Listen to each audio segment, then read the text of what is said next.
Hello everyone, hope everyone is doing great.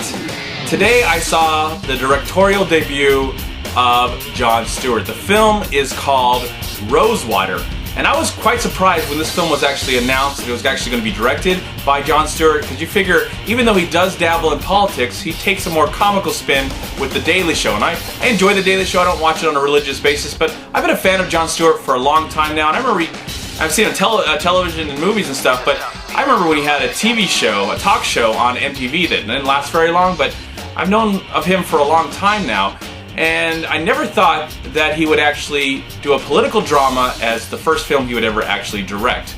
But I felt like probably the story was very important. It is about a reporter. Even though Jon Stewart is on a show that is funny, they do reporting.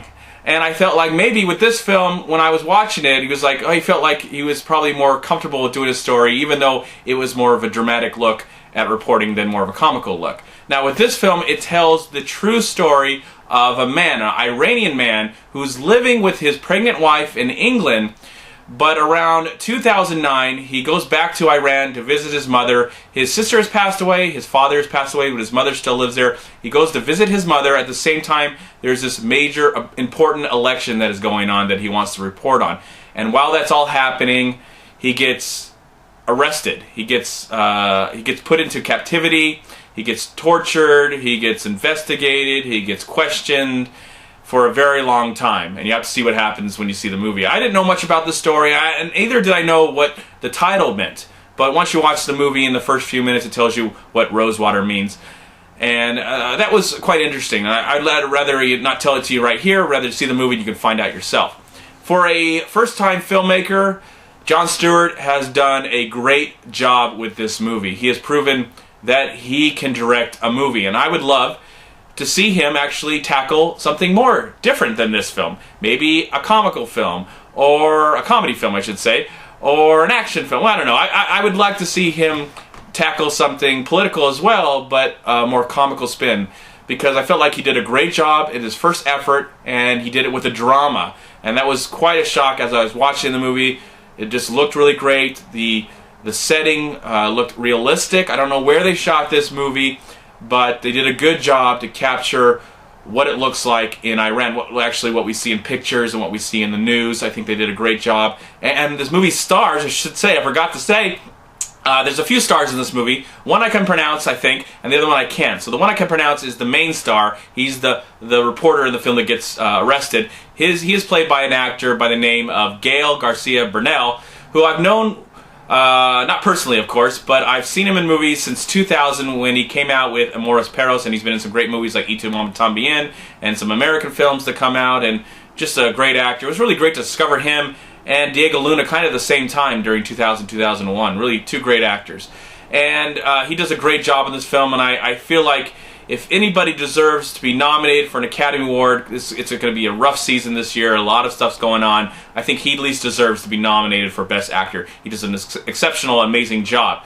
At the same time, the woman who plays his mother in this film also has been nominated in the past for an Academy Award. I believe in 2003 she was nominated for House of Sand and Fog, or House of Fog and Sand. A really great film from that time. I can't really say her name or butcher it to death, so I'm just going to write it right here. You can see it right here. I believe she was also in many other films, including the 4th season of one of my favorite TV shows, 24. So she's got a small part in the film. I wish we got to see her more. She's just a really great actress. We don't get to see very much, and I just love her voice. The sound of her voice is just haunting and interesting, and I'm glued to it every time I hear it. She could read anything. I would love to her just read anything, and I would just listen to it.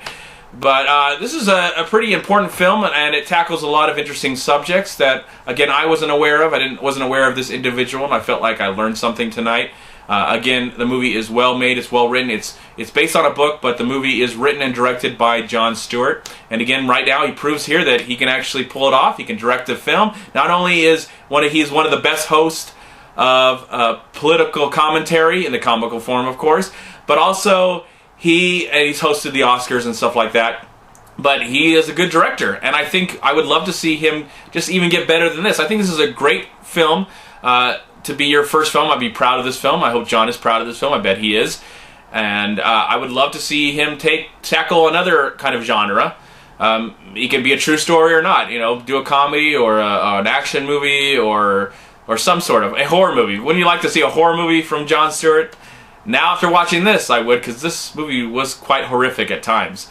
A very good film. What am I saying? I actually thought this was a great film with some really solid, good performances and very interesting. And I like that it. I will mention probably my favorite aspect of the movie is when we actually get to know this character, and we have to find out. We find out what happens to his sister and his father in the past. There's some amazing things that Jon Stewart does here. As the movie is following the main character, on the sides of the wall, you know, we see images, moving images of his sister and what's going on in Iran and what's going on with his father in the past, and this whole thing that we're kind of learning about things. It was a really great way to set up the movie, set up the story, and set up the character and give us a background of that character. So I thought that was fabulous and a great way to get me into the story, and within a few minutes I understood everything, I got it, and I'm ready to go and hopefully enjoy this film, and I really, really did. I highly recommend it. It is playing limitedly in my area, though. It is a wider limited release, because it is playing in about 10 theaters in my area, so I'm really glad I got a chance to catch it, and I highly recommend you see it as well. And for that, I am going to give Rosewater, I'm going to give it 3.5 stars out of 4. I'm MovieManCHAD. Please like, comment, subscribe to my channel. I'm also on Twitter, and I'm on Facebook, and please go to WeLiveFilm.com and subscribe right here on YouTube to We Live Film. Also go to Long Beach Acting and Film Association right here on Facebook and Twitter. Please also go to MoviePile.com, and if you've enjoyed this video movie review, please click right here, subscribe to my channel. I'd really appreciate it. In the meantime, have you seen Rosewater? Let me know if you thought about it in the comment box below. Did you like it? Did you not? Have a great day, a wonderful night, and a wonderful life, and I'll talk to you in my next movie review. Bye, everyone. Peace be with you, my friends.